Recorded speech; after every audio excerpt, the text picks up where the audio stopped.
Oh my God. Hi. Welcome to another Chubs Gone Wild. This is episode 440, and it is April 18th, 2022, where it is 70 degrees and sunny outside the Chubs Gone Wild remote studios.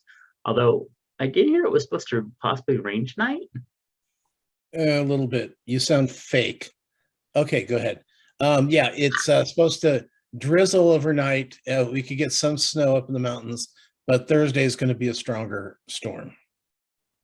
Oh, I'm looking forward to that then. Not that strong. Oh, well. But they could get a couple feet of snow up in the mountains.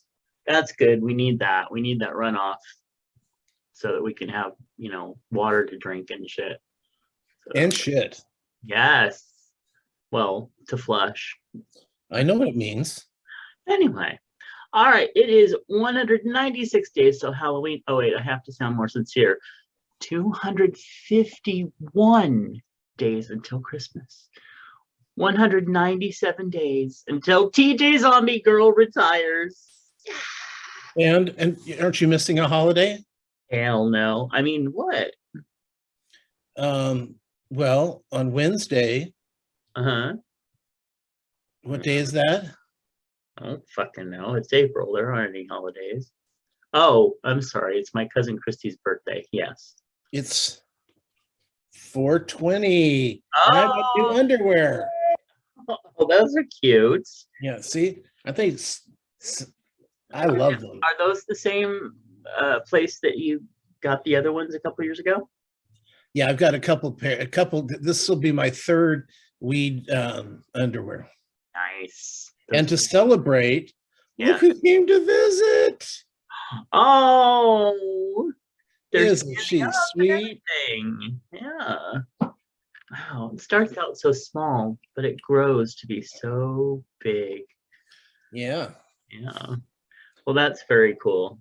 Lately, I've been thinking maybe I need some of that. Anyway, we want to talk about that. Let's be happy. Hey, Patreon offers folks a way to support creators and receive rewards not open to the general public, like special podcasts, videos, books, and more. And I have been releasing some special personal podcasts over there. Oh, anyway, but we want to thank our current patrons. Unlistened to podcasts over there. What? Nothing. Go ahead. Unlistened to. Oh no, they get listened to, girl. Mm-hmm. And you know who listens to them? Clint, Nephi, Nick, DJ Sausage from Unibaz, Eric, Sean, Brother Sinatus, Phoenix Dave, Kingsley, and Moose P. And our returning patron, Charles. Yay! Oh, potential spam. Oh. That's all I get anymore. Well. I mean, seriously, I don't even get phone calls from, people I know. I get texts from people I know, and I get potential spam. And if it was actually real spam, I'd be happy, but it's not. It's just potential spam. It could be one of your relatives calling, one of your long lost relatives calling to try to get in touch with you. Well, I hope they're not looking for money. Well, potential spam, right? Pardon? Probably why it's potential spam. Probably looking for money. Anyway, but yes, we want to definitely thank Charles, our returning patron. He was a patron a while ago and a couple years ago, and now he's back. So welcome. And if you would like to become a patron of the show, please go over to patreon.com/MattBurlingame.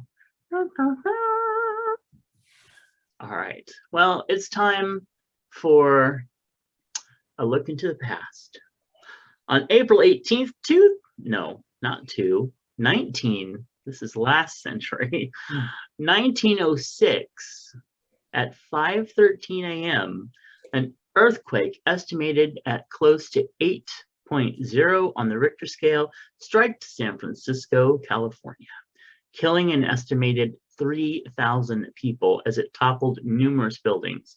The quake was caused by a slip in the Andreas Fault over a segment about 250 miles long, and the shockwaves were felt as far away as Southern Oregon and Los Angeles.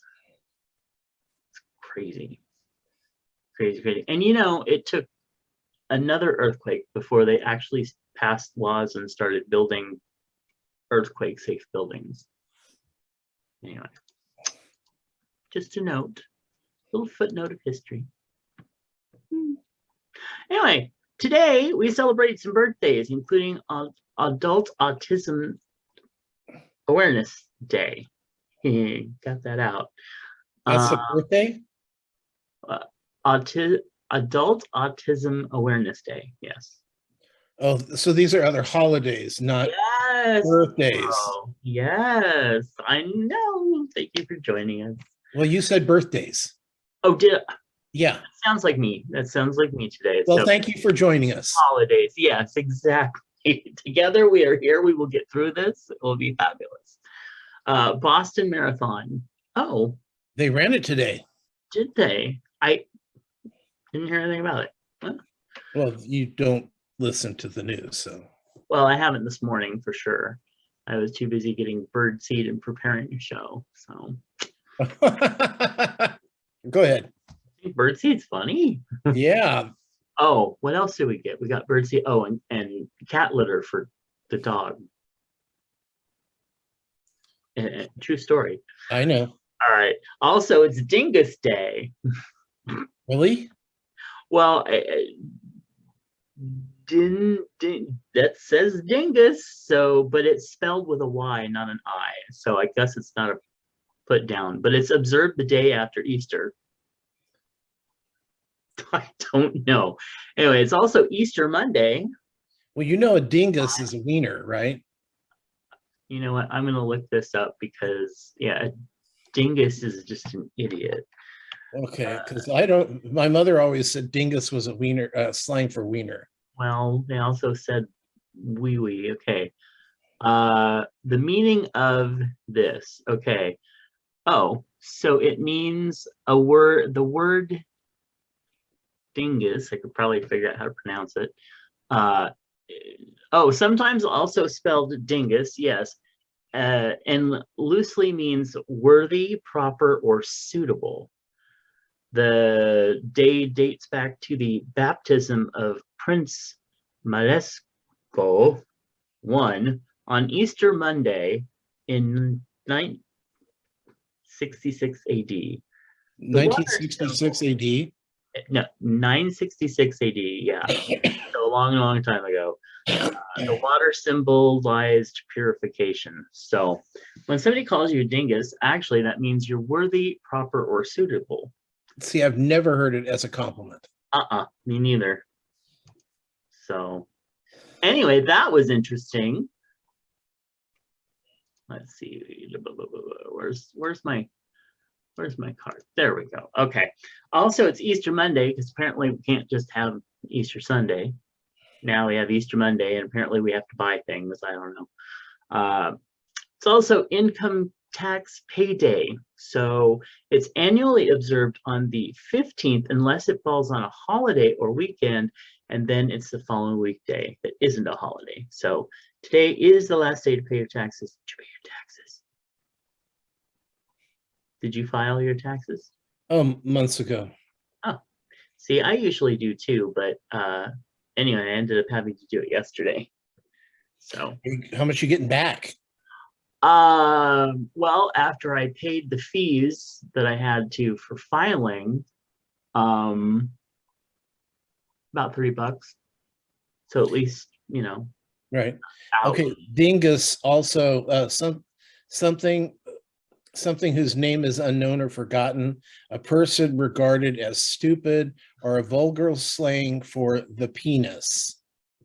I have never heard it being used as a penis.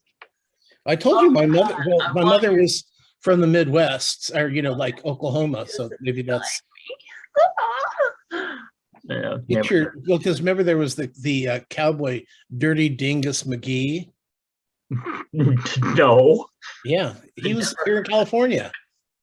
He was from, one of the top 10 most wanted many years ago in California was a bad outlaw named Rattlesnake Dick.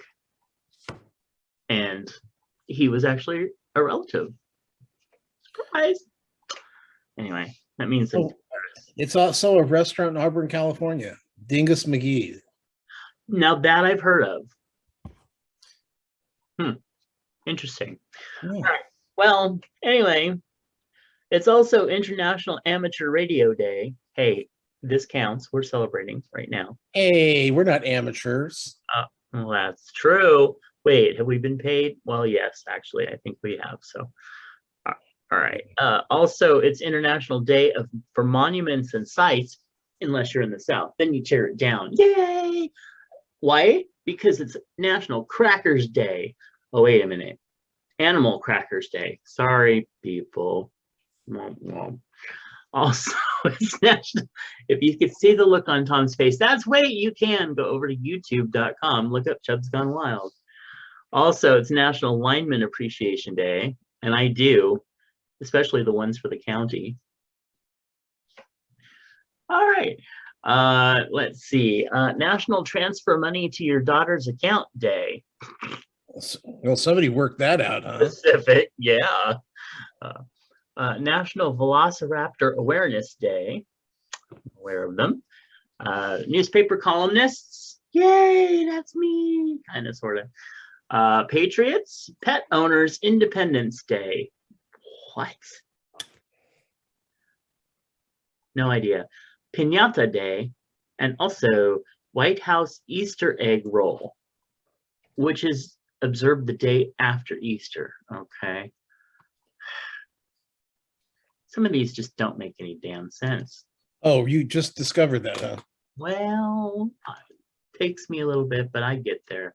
Mm-hmm. Today's affirmation: I communicate clearly and honestly. People can trust what I say is true.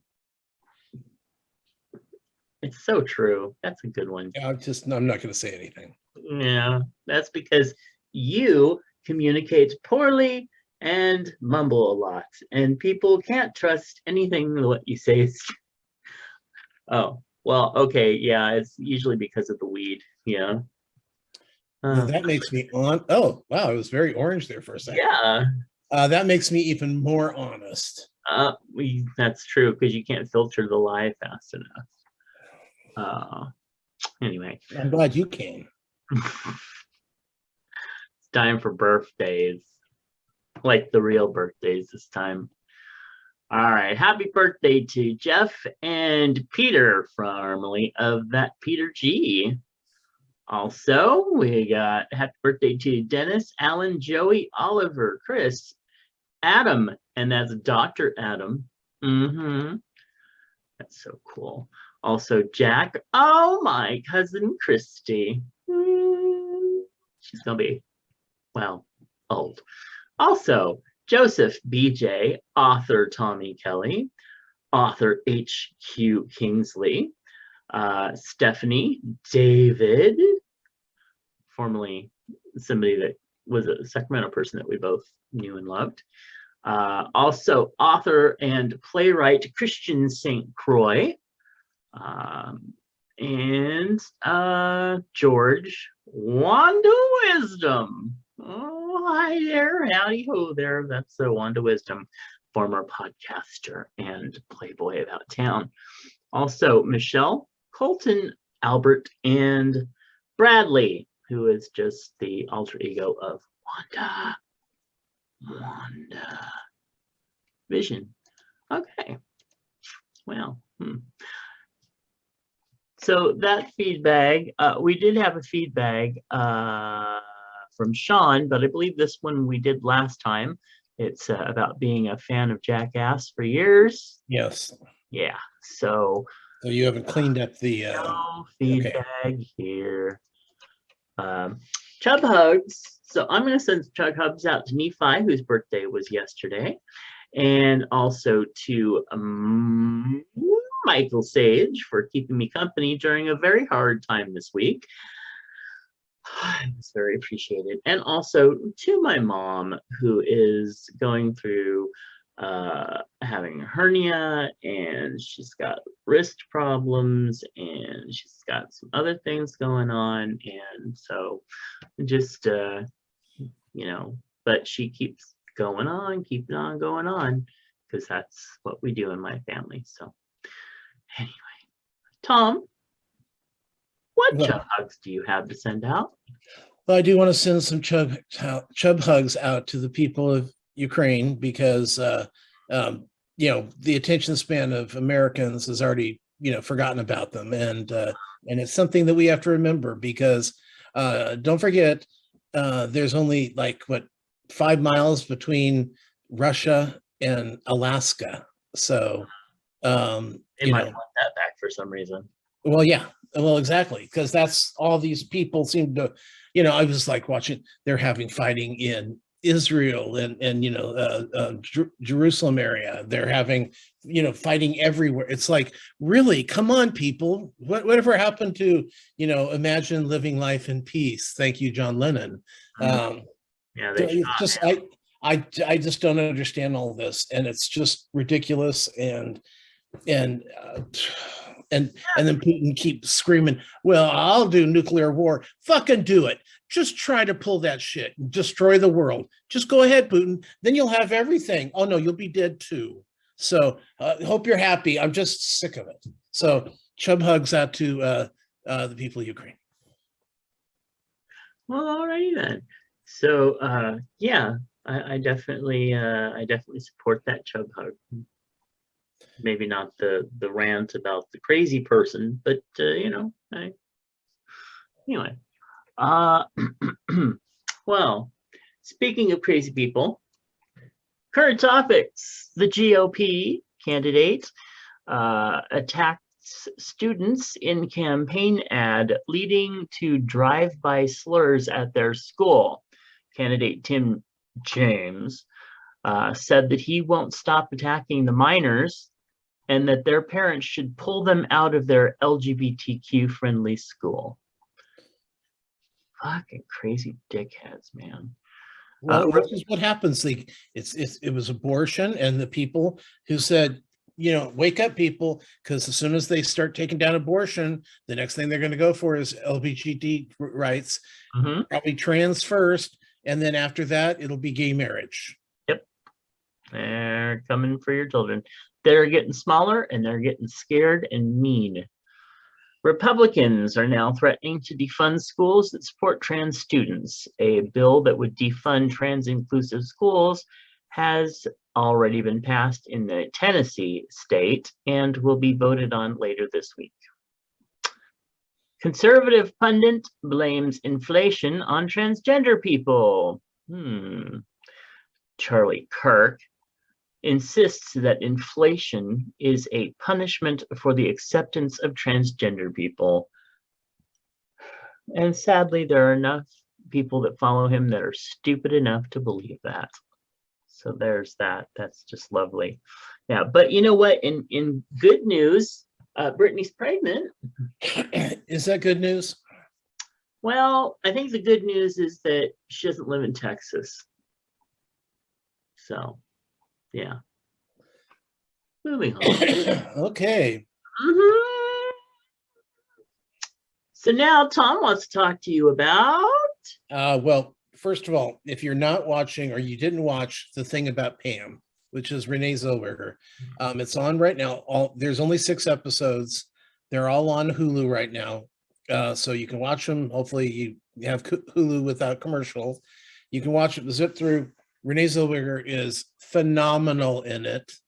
So, and online everyone's going, so is she going to win an Emmy for drama or comedy? Because it's a drama, but she is hilarious. And then at the end of the final episode, they actually show the real Pam that she was playing. And she was not playing too far off character there. I mean, this woman was a nut job and still is.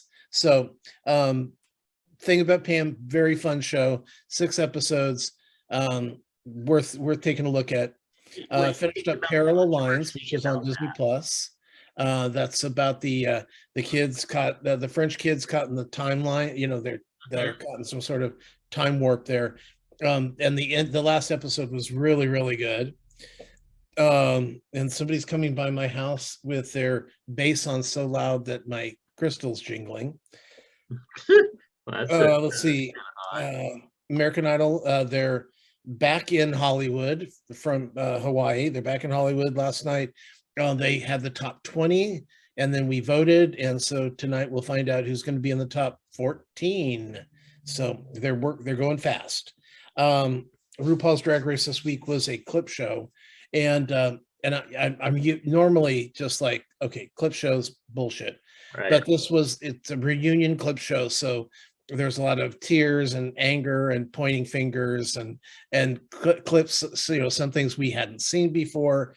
RuPaul's Drag Race clip show is as good as a regular RuPaul's Drag Race episode.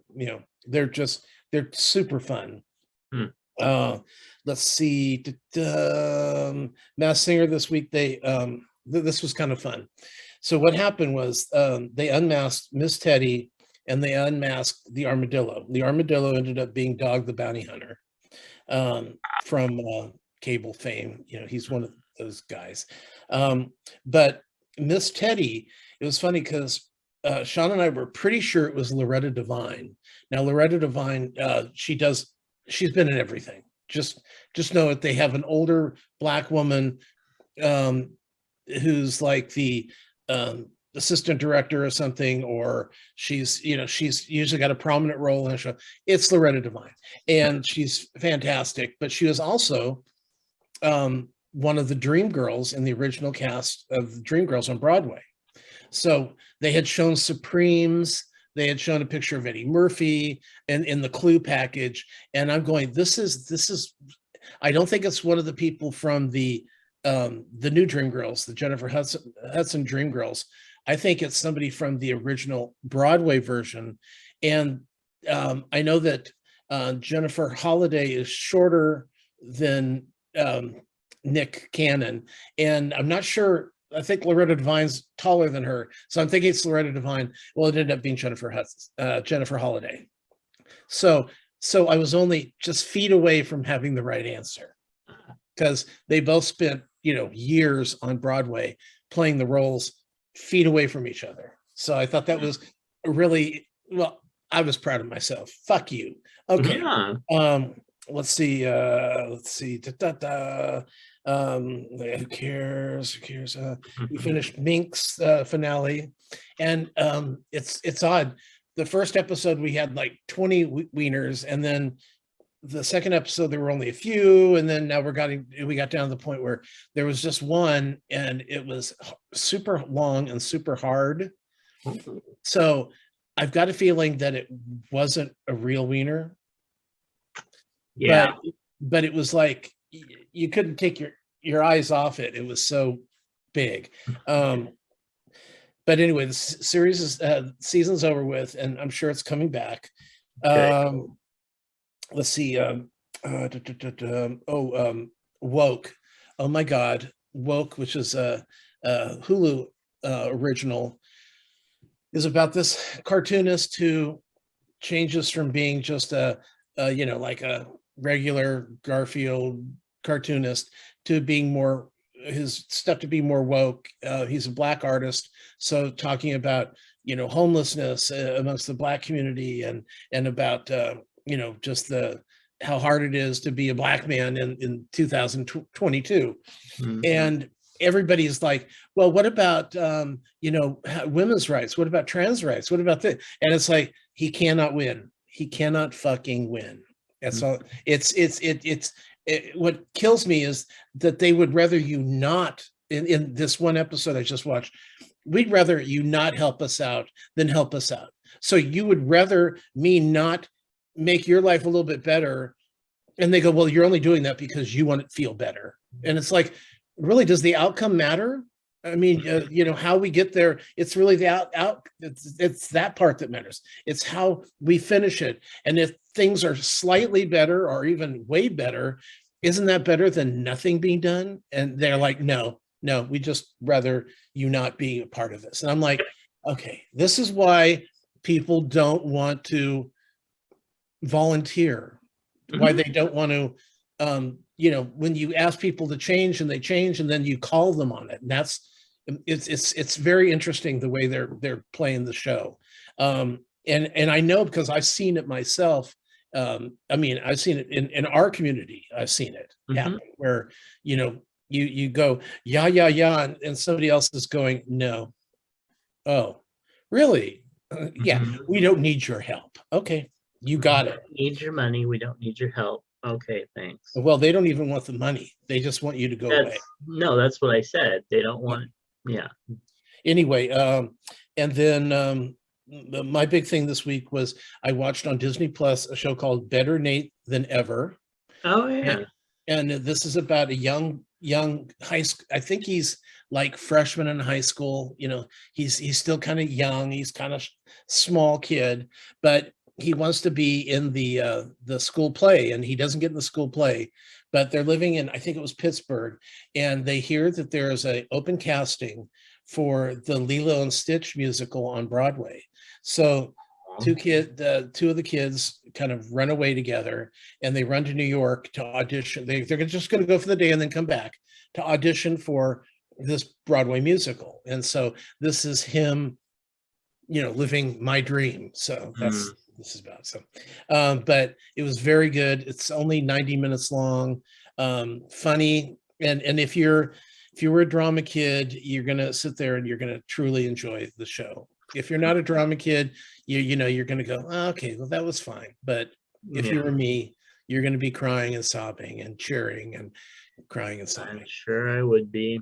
Yeah. So, and this week, Liz Sheridan, who is an actress who played Jerry Seinfeld's mother. Oh, yeah. Died this week. And what's interesting is last week, George Costanza's mother died. Right. So it's kind of strange having two moms on a sitcom die within a week of each other. But then it reminds me of a disastrous year for the cast of Mary Tyler Moore last year. Yeah. Because what was interesting about that, Mary was really the only one. Mary and Ted died way long ago, and Mary died. And then everybody was still alive. And then they all died within a year. It was Rhoda was actually a year before, but everybody else that was still alive, I think there were 5 cast members that were still alive, dead. Yeah. So it's weird. God, what was I just going to ask you? Before Mary Tyler Moore, did you know that she was one of Elizabeth Montgomery's best friends? I did not know that. I think they shared an apartment together at one point, like years and years and years ago. But anyway, just mindless trivia. Was that it? Well, the girls are finally starting to look good. Good. It looked like it. It's concerning because it took an awful long time to get to this point. Yeah, for her to look like this, should it be about 3 weeks? And this is 6 weeks. Oh, wow. Yeah. So, and she's the best looking of the 5. So, do you think they sold you odd batch, or no? These are from seed. And I'm thinking maybe my seeds are just getting old, kind of like, I'm going through menopause. So my eggs are dying. Well, I don't know with your chronic, anyway. Otherwise. I know. Did you have more? No, go ahead. I wanted to ask you what you thought of the Renee Zellweger controversy for that show. I don't know what that controversy is. That she's being told that basically they're saying that she had to wear a fat suit, right, for that role, and apparently there's some fat activists or whatever that's like only a fat person should have played that role. You're right, and on Bridgerton. The Vicon should have been played by a straight man. So you're right. Yeah, exactly. Yeah, I'm I sorry. really, somebody actually flat out just asked me about, like the whole should like actors only be able to play actors that they fit. And I'm just like, no, I'm tired of it. It's If you, called acting. yeah, I don't think that a white person should play a black person in blackface. right, And in the same sense, I don't think a black person should play a white person in whiteface, unless right. that's and in that either case, if it was like the what is it, the something of life, the Imitation of life. yes, imitation of life. Mhm. If it was that kind of story, okay, I see what they're, because that was talking about a light-skinned black woman who could pass as a white woman Mhm. and was Yeah, able to do more because of that, but ultimately getting caught. right. In that kind of case, that's all right. But otherwise, I think it's weird playing race, like look at Omar or Isaac, Oscar Isaac. I Uh, was his name. I'd like to look at him. Yeah. Yeah, but he's from Guatemala. Uh-huh. Okay, but he's playing an Egyptian in Moon Knight, Right. and I've seen him play Italian and Greek Mhm. and Mexican. I've seen him play, Mhm. and so is that okay? Are we going to be all right with that? Yeah. So, I mean, there's a lot of this that goes on, but I would hate to think that, I mean, it's great. If Mhm. I ever got trolling on television, I Mhm. would love it to be all the gay men to be played by older gay actors that can't get work. I would love that. Mhm. Okay. But if that's not possible, and we go, oh, well, we can't get two of the characters filled, so we're just going to cancel the show. Well, Right. okay, then there's got to be somebody out there Mhm. that can play the role. I don't think it's like they got mad at Cam and Mitch on Modern Family because Eric Stone Street isn't gay, so why Right. is he playing gay? Couldn't they have found a gay actor to play that role, like me? Right. And see, that is one of the things that really cheeses me off because, Yeah, you know, I when it comes to like, trans people playing trans roles, if you can find a great trans actor to play that role, then absolutely, that's wonderful. But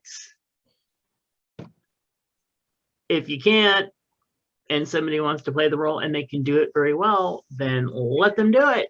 well, and if you could actually get that story made into a film, like the thing that happened to Mhm. um, um, Black Widow. Um, Mhm. yeah, she was Oh going to yeah. play.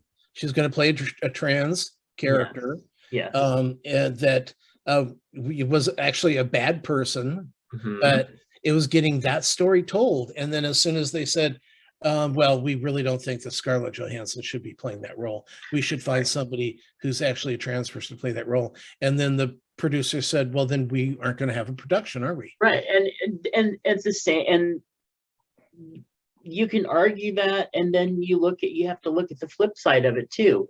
If there is a role for a cisgender female that a trans actor could play and do very well in, then they should be able to play that role. Right. If But you you can't, can make the role work, right? that's fine. Look at Louis Anderson. Louis Right. Anderson was, a gay guy, but he played an actual female, not a transgender character. Not It wasn't played for fun. It was a Right. serious role where he played a genetic female, and it fucking was brilliant and worked. And so that's why I get back to if you can play the role, they should be able to play the role. Yes, you can give preference to somebody that will fit the role the best. But if you can't find that person, fuck it. Right. And You it know. really comes down to producers, want to make money. And Hmm. if you can't find, fortunately, we've got, MJ Rodriguez now, from Pose, she's getting roles all the time playing cisgendered women. Good. And there's nothing wrong with that. And you don't see As you don't see the she, trans activist coming out saying, "Oh my God, she's a sellout." right. Well, you know what? There's always going to be that person. There's always going to be somebody's got, well, that's go and watch Woke and you'll know what I'm talking about. Mm. Everybody has a complaint about how their issue isn't big enough for them to talk about. Why is your issue more important than my issue? Right. And it's like, well, I've got a voice. I've got a following. I've got a platform. And so I'm doing what I think is interesting and what I want to help out. I can't help out with everything. Well, why are you choosing nothing? Because I chose it. Well, and not only that, but then there's the other part of that, the kind of the flip side of that, of so many people think that if you care about one thing, if you act out on one thing, you take on one cause, that you can't care about anything else. There's room to care about all of it. I'm just saying. And by the way, Renee Zellweger is one of the producers that got the show put on the air to begin with. She did it because she wanted to play that role. Right. She played Roxy Hart, but you know what she wasn't? She wasn't a showgirl before she played it. That's true. But I mean, look at, Jared Leto, who gains and loses an entire body practically. And I'm not just talking about his weight, like he transforms somehow magically, and then he fits the role. So anyway, moving on. So yesterday was Easter, Christian Easter, and it was just lovely. I made a ham, and Mr. Lurie Dean, he made some asparagus with hollandaise sauce and some deviled eggs and a cheesecake. And we ate scalloped potatoes? No, not this year. And so we ate outside under the tarp, and it was just lovely. It was actually a very nice afternoon. So it's very cool. And let's see what else. I tried to watch the 10 Commandments. I used to watch it almost every year, and I haven't watched it for a couple of years. So I tried to watch it yesterday, and I made it about 35 minutes into it and said, yeah, this isn't working. Although, even though I don't like Charlton Heston because of his craziness that he became, he still was a very beautiful man. So oh, don't say that. It just infuriates him. He was fucking gorgeous. He needed to be thrown down on one of those benches and taught how to. Anyway, so then moving on, I also tried to. I watched Gotham. Have you seen Gotham at all? Yeah, you're talking the old Gotham series, right? Yeah, from a few years ago. Right. Yeah, I had watched up through season 2, and I had really liked it, but it just got to a point where, I don't know, I was just getting with it trying to outdo itself and being gross. So kind of like The Boys, but not as well done. Anyway, I started watching season 3 again. I'm gonna stick with it, but the first couple episodes haven't grabbed me yet because they changed the lead character from like a really good cop guy into a vigilante, and I'm just not feeling it yet. So, but we'll see. I'm just gonna stick with it. Call Me Kat.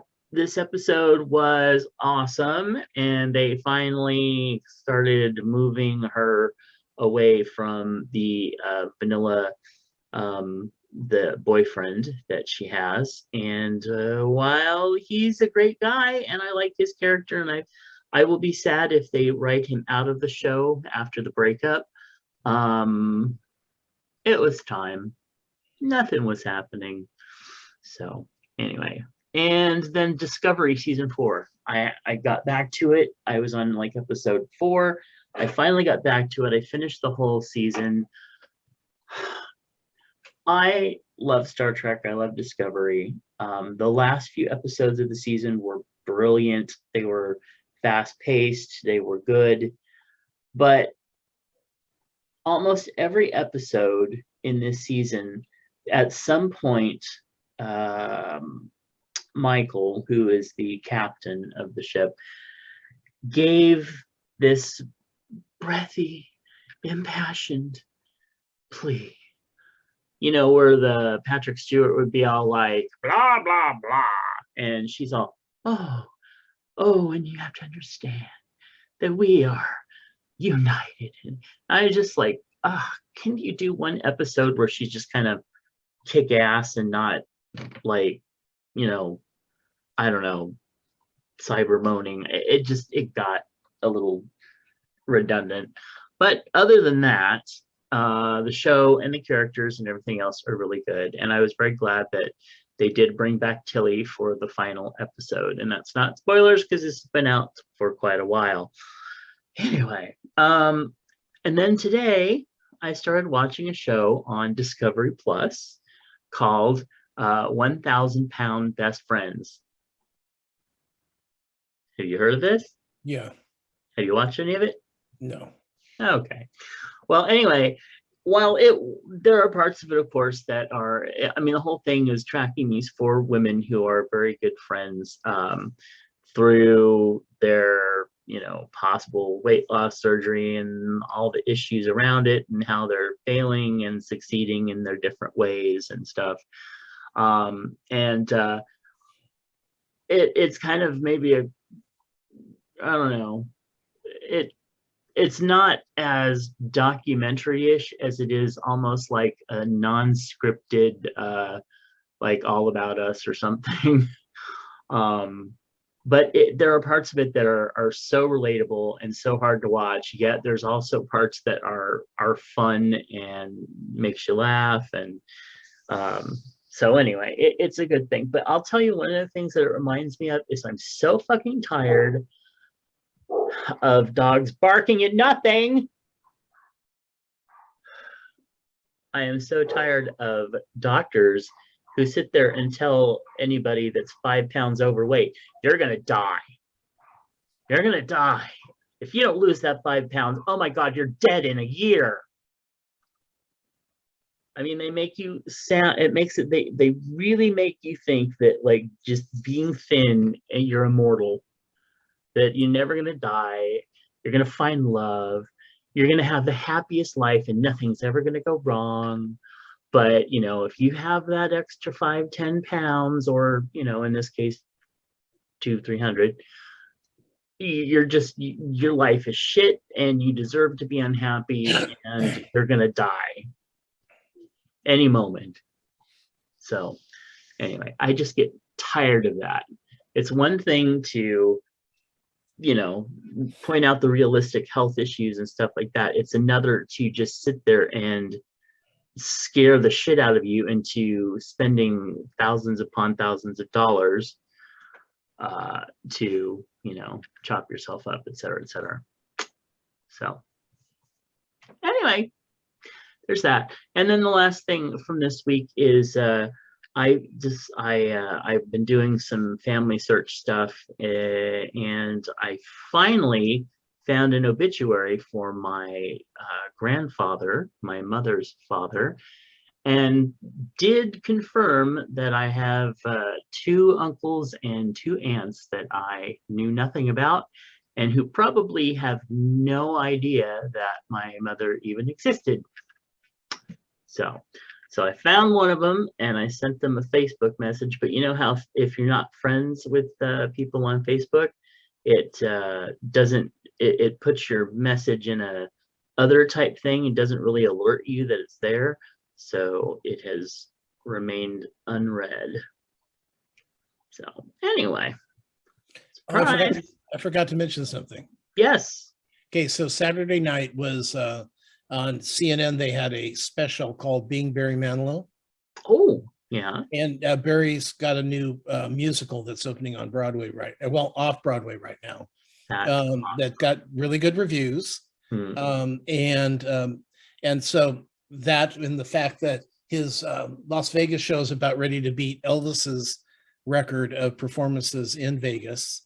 Wow. So it's they were talking to him, and he was saying that whenever he's at he's performing, he sings to people in the audience. They might not know it, but he's singing to them.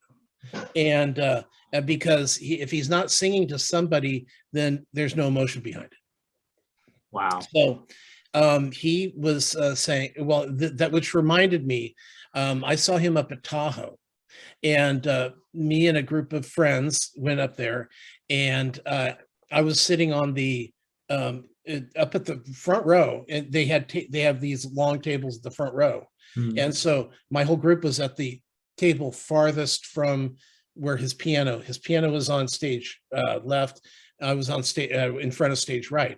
So he sang "Week in New England," and I could have sworn he was singing it to me because there was nobody behind me, and everybody else at the table was girls. And so I always thought all the girls were going, "He was singing that right to us," and I'm like, "No, I think he was singing it right to me." Yeah.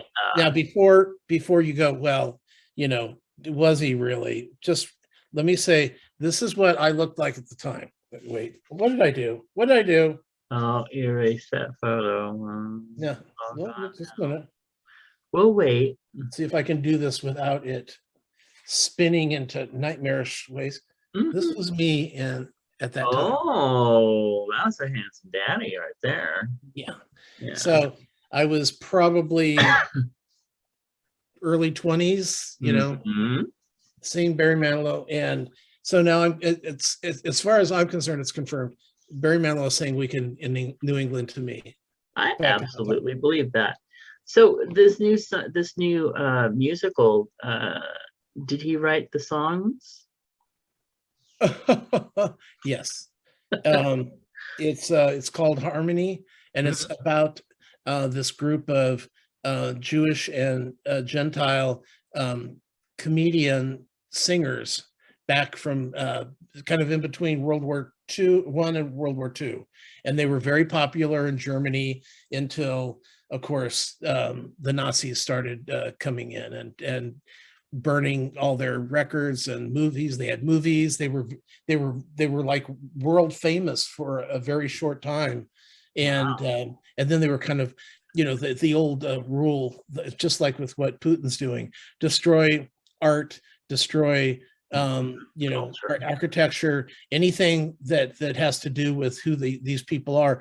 And so you're committing genocide by killing the people, but also by destroying anything that makes the people who they are. It's like going in and destroying the Louvre and all that artwork that goes there. And then, who knows about anybody if you don't have it anymore. So that's what happened to that. So it's supposedly a wonderful musical.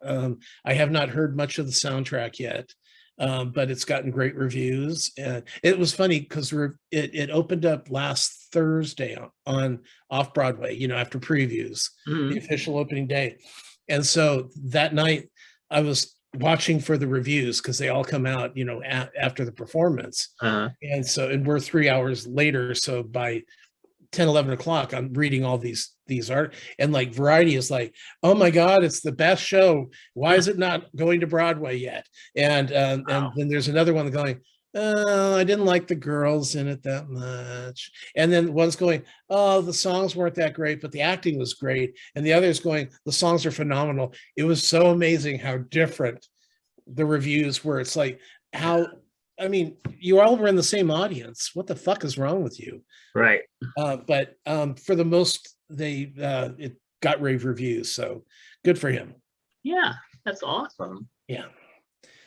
Okay. Well, we want to remind you to be loud, be proud, be too much, and to be you. Fat Marker Clothing wants those of us who have been told that we are too much of something, hey, turn those negatives into positives, and do it by using the code FMWildChub to get 20% off anything while ordering over at fatmarkerclothing.com.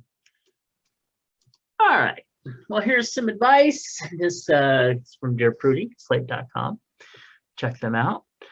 I never got much sex ed, and certainly not from my parents.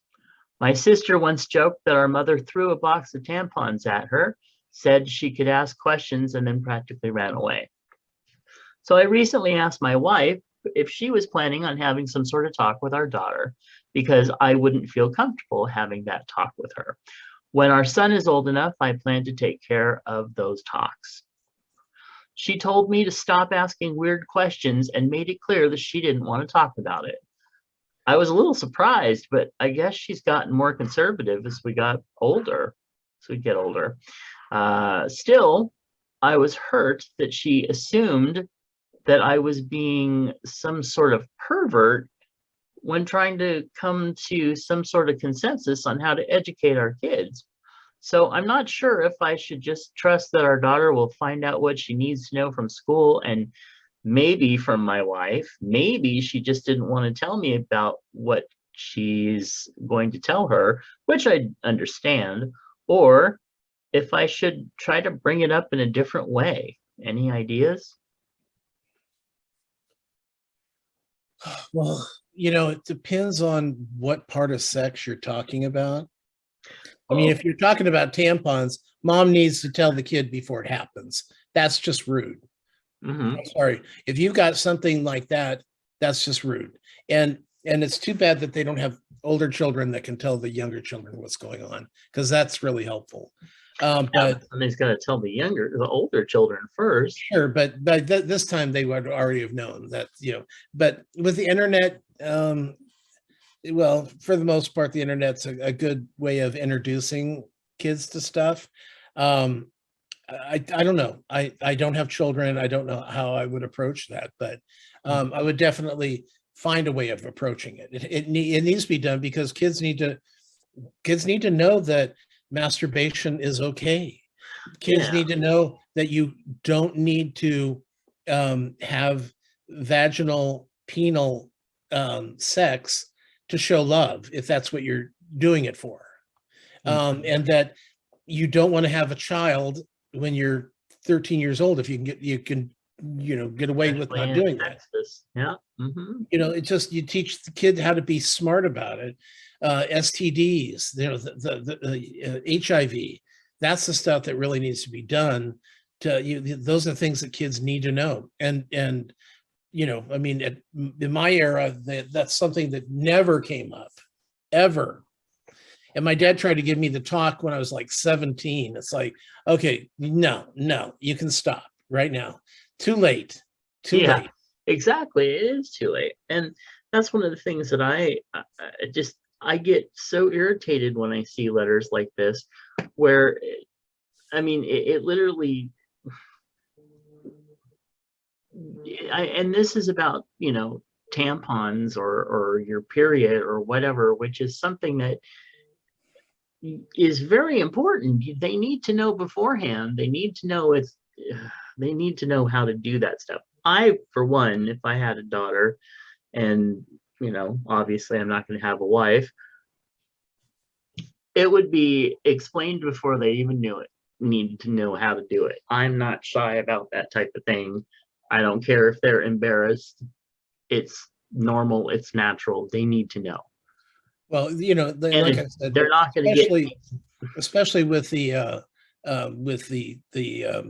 period thing. I mean, I mean, just to send your kid off to school and then they have their first period and not know what's going on. That's just right. Well, and also how weird it is that his wife would think that he's being creepy by asking how we're going to educate our kids. Are you going to take care of this? Do you just expect that she's going to pick it up one day? I mean, that's ridiculous. Anyway, yeah, I get so irritated with people who just think it's, and you know what? TV does it too. Oh God, I've got to have the talk. It's going to be so awkward. I don't want to do this. And then the kid that they're giving the talk to is usually far older than they need to. Well, yeah, and they know a lot more than their parents think they know. Yeah, and then they're all like, "Oh God, it was so embarrassing. You gave me the talk." Ooh. Well, it's embarrassing because they're giving them the talk and they're 35. It's like, yeah, exactly, and that's the way most of these shows do that. It's just and that perpetuates on top of it. If you are not going to rely on your school, which is getting worse and worse by the day, to give your kids sex education. I mean, I remember my sex ed class in like fourth grade, fifth grade, no, fifth, sixth? No, it was fifth grade. It was confusing as fuck. I had no idea what the hell I was watching. None of it made sense. We were all cramped into this, all the boys were cramped into one room and the girls were cramped into another. And then we watched some video that made no sense, used euphemisms. So what the hell? And but then I was lucky enough that we had sex education again in 8th grade, and we had an amazing fucking teacher who was very just comfortable and upfront. And while she didn't use, euphemisms for anything, she told you flat out what you wanted to know. And we would all write questions on cards, so we didn't have to use our names or anything, and then turn it in, and then she would pull out all the cards and she'd answer the questions. And at this point, this is when HIV was starting up. Of course, then it was just called AIDS. They didn't have any, and she just told you exactly how you get it. And it was just, she was great. She's absolutely great. Anyway, okay, moving. This is what Dear Prudie had to say. And this is Danny, Dear Prudie, so hold on to your hat. My main idea is for you to ask your wife why she thinks talking to your children about bodies and sex is weird. There's nothing perverse about planning to explain to your daughter how her body works and what sex is. It's one of the main parent duties of parenthood, and your wife's squeamishness won't excuse her from it. Refuse to allow her discomfort with the topic to put you off. Her irrational response, "Why do you want to talk about this when I don't? What's wrong with you?" is an attempt to get you to leave her alone so she doesn't have to think about the basics of sex ed, which is a childish stalling tactic. Calmly insist. If she again suggests you're doing something wrong in bringing this up, remind her that having the sex talk is a standard issue milestone for everyone, and there's nothing inappropriate about discussing how you two want to handle it together. If your wife communicates to your daughter that she's communicated with you that talking about sex and bodies is perverse, that having questions is weird, she's going to do her a real disservice. Sounds like a standard. Yeah. All right. Hey, Chubs, McDonald's or Jack in the Box? You can do it. Probably McDonald's.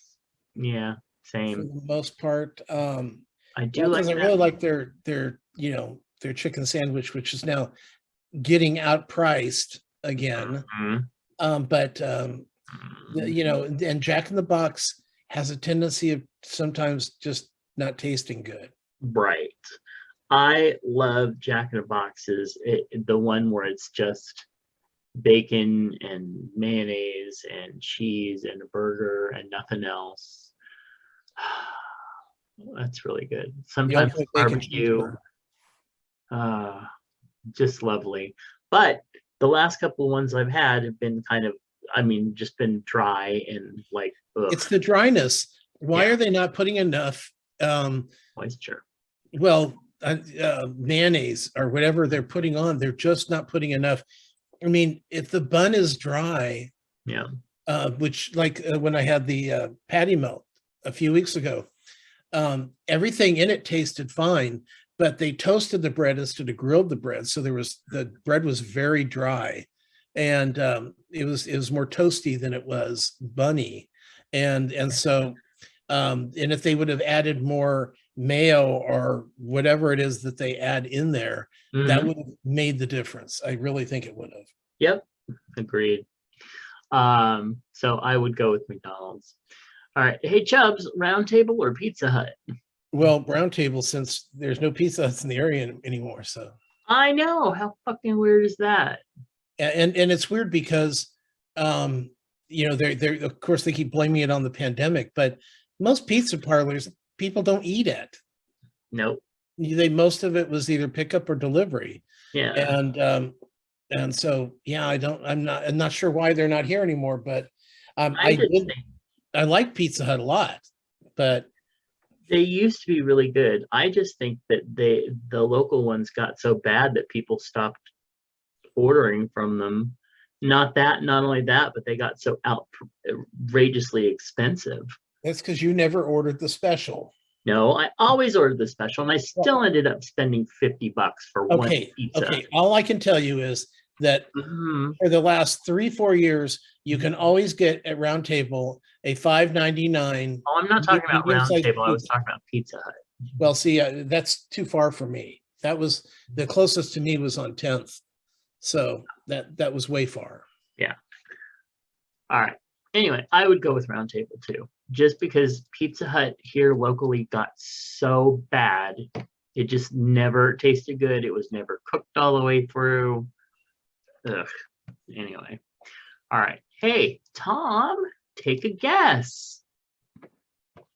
How many people do you think undergo bariatric surgery every year? I'd say 50,000 people. 580,000 people. And a lot of over those half people, a million people a year. a lot of those people don't need to get the surgery. Yep, and a lot of them that do end up gaining it back. Right. Well, because they're not happy because it didn't cure all the things that were wrong in their life. But yeah, that, and then like on this show, one of the women is talking about how she had the sleeve, but she was at a point where she just expected that once she got the sleeve would do all the work. Right. And she could then eat anything she wanted. Well, it's like it's every diet that you've ever heard. They go, okay, what you need to do is you need to eat this, and you need to have during the day you only have a salad that consists of this, and this, and then you can have a regular dinner, and then of course in the bottom, an asterisk says, but that dinner should be no more than 800 calories. Yeah. Okay, but nobody sees that. They just assume that I'm taking the pill and eating the salad so I can have 3,000 calories for dinner. Exactly. And that's one of the things with the surgery. If you're going to have the surgery, I mean, that's your choice. That's fine, and it has helped a lot of people. But after you've had the surgery, you're basically on the Atkins diet, and a very small portion of the Atkins diet, and that's it. Because they always say, okay, remember, you still have to diet and exercise. Yeah. Well, then why am I taking these pills? Right. Why am I having myself cut up if I still have to do the work? And I don't want to make it sound like it's not a good surgery for people who really need it. Right. Yeah. I'm just saying that, you can't promise the world and not deliver. And that's what they're doing. They're not delivering because all they're saying is this is going to work for you. Of course, you're never going to be able to drink alcohol again. You're going to have to start exercising. You're going to have to take supplements, and those supplements are not covered by your medical insurance. You're going to pay for those, and you're going to have to pay for those the rest of your life. And you're going to find that you don't have, you're going to have more energy in a sense, but you're not getting enough food. And you're not getting enough nourishment, so you have to worry about that. And so I don't know. It's not presented as a tool in the arsenal to help you in the short term. It is presented as a cure-all, a magic fix, and it's not. It is a huge help for many people, but you still have to do the work. And on that, let's see what Moose had for lunch. Yeah, what's in our lunchbox? Well, Mr. Moose wrote in and said, Easter lunch, non-traditional Szechuan pork, tender slices of lean pork with stir-fried cabbage.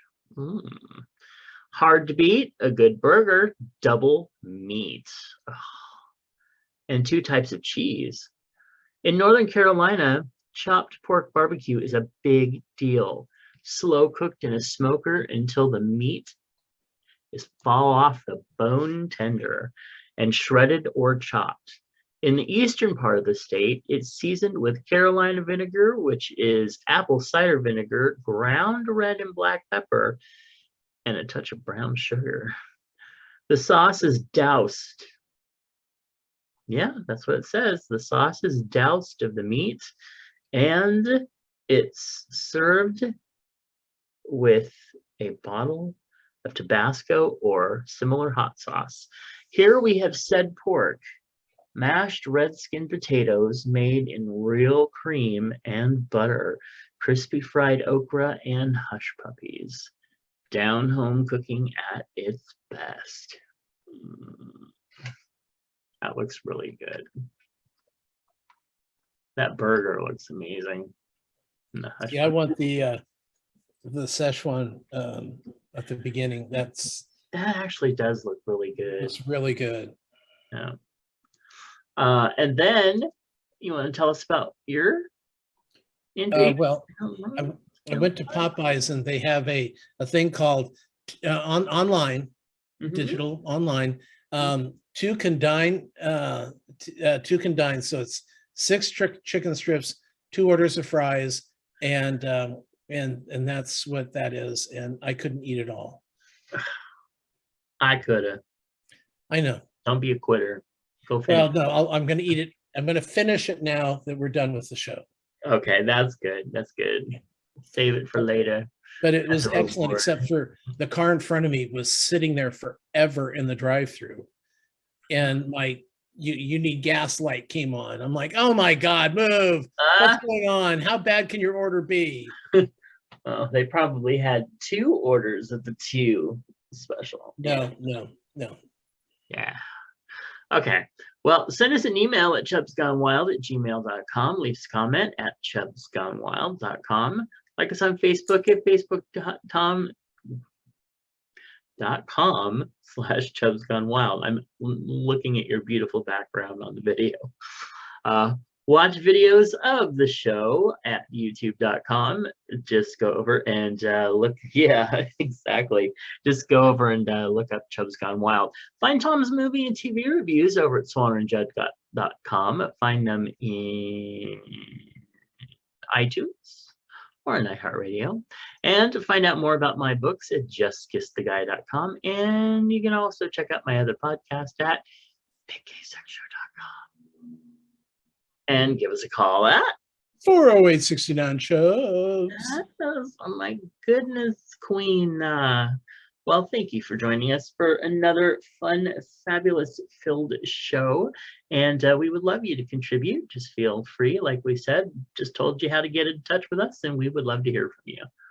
All right, we'll talk to you later. Bye. Bye.